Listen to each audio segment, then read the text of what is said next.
Welcome back to Finity. Alabama Senator Tommy Tuberville, along with Texas Senator John Cornyn, introducing a bill which would codify the president's executive order where illegal aliens who kill American citizens would immediately qualify for the death penalty upon conviction.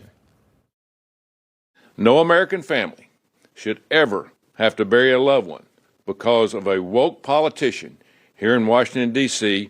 who chose to harbor criminals and murderers instead of enforcing the law. Nobody. It's simple. If you're in this country illegally, you murder an American citizen, you face the death penalty. Joining us now for more is Alabama Senator Tommy Tuberville. Senator, good to see you. This bill, not popular with Democrats, but to me, besides not letting these people in the country in the first place, what a deterrent. If you kill an American and you're convicted, you get the death penalty, plain and simple. The question now, do you expect this bill to pass? It's going to be hard to pass, Rob, but bottom line, it's all common sense.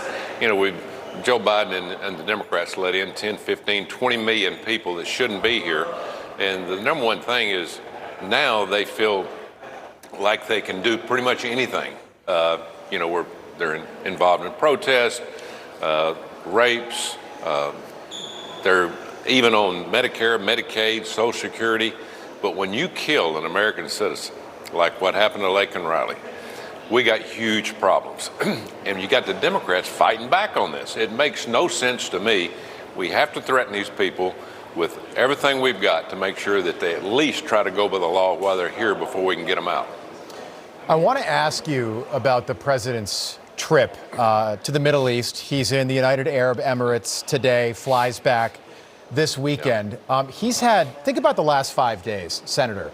It started with a trade deal with China on Sunday. Inflation is at 2.3%. That's the lowest it's been in 4 years, since the last time he was president. Edon Alexander is home. Saudi Arabia just promised to spend almost $1 trillion in U.S. investments. We've never had a Republican president like this before. Have we ever had a president quite like this before? Well, he's a deal maker. Rob, he's been planning this for the last few years. And I played a lot of golf with him. I went to rallies with him all over the country and just visiting with him. He had all these plans already ready to go. In other words, this has all been pre-planned. Now, right now, he's picking the low-hanging fruit, is what we'd call it down south.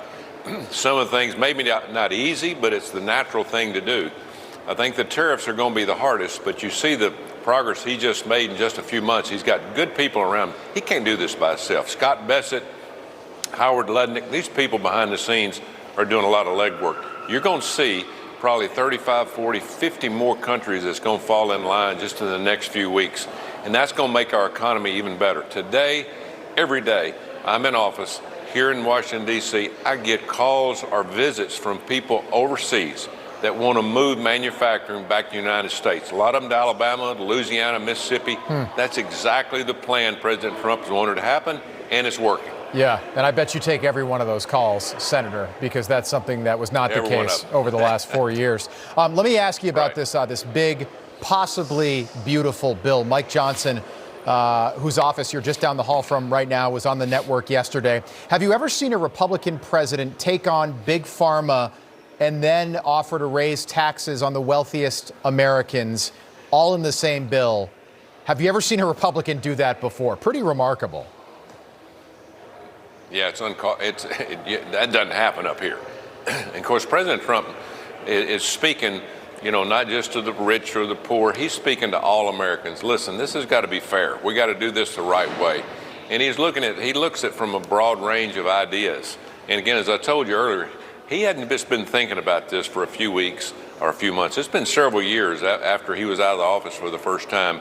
He's been putting that plan together, and it's going to make it even stronger. And people are starting to say, you know, I was against some of this that he was talking about, but now things are getting better. Prices are coming down. I paid last week for the first time below $2.50 for a gallon of gas back in Alabama. All these things are working. We need them to work over in foreign relations, which I think they will in the long run. But again, the economy should be first. Okay, let me just, I want to get your take on this. We've got about a minute.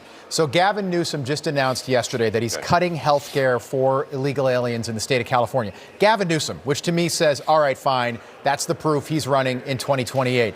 Then yesterday, the Prime Minister of Great Britain, a liberal, Keir Starmer, says this. Take a listen. We risk becoming an island of strangers, not a nation that walks forward together. I believe we need to reduce immigration significantly. Okay, that's England, Senator. 6 months ago, both of those leaders were talking about open borders. To what do you attribute that?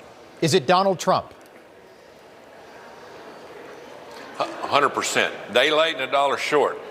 All of Europe, they're just about gone. They've been overrun by immigrants. It is a total disaster. You go there, you don't feel safe.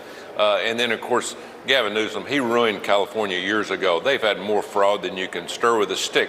But at the end of the day, he knows exactly what's wrong. It's all the illegal immigration he can't pay for, but he wants us to bail him out again. That's what Schumer did for 4 years. He bailed out New York and California. They have no sugar stick left. President Trump has said enough's enough. You got to pay for it yourself or you're out of business. Gavin Newsom will be exposed. All the leaders in Europe will be exposed because of all this illegal immigration that they've been a fan of. Yeah, it's already happening. Senator, great to see you. Thanks so much for being with us tonight. We appreciate it. Alabama Senator Tommy Tuberville, thank you. Thank you. All right.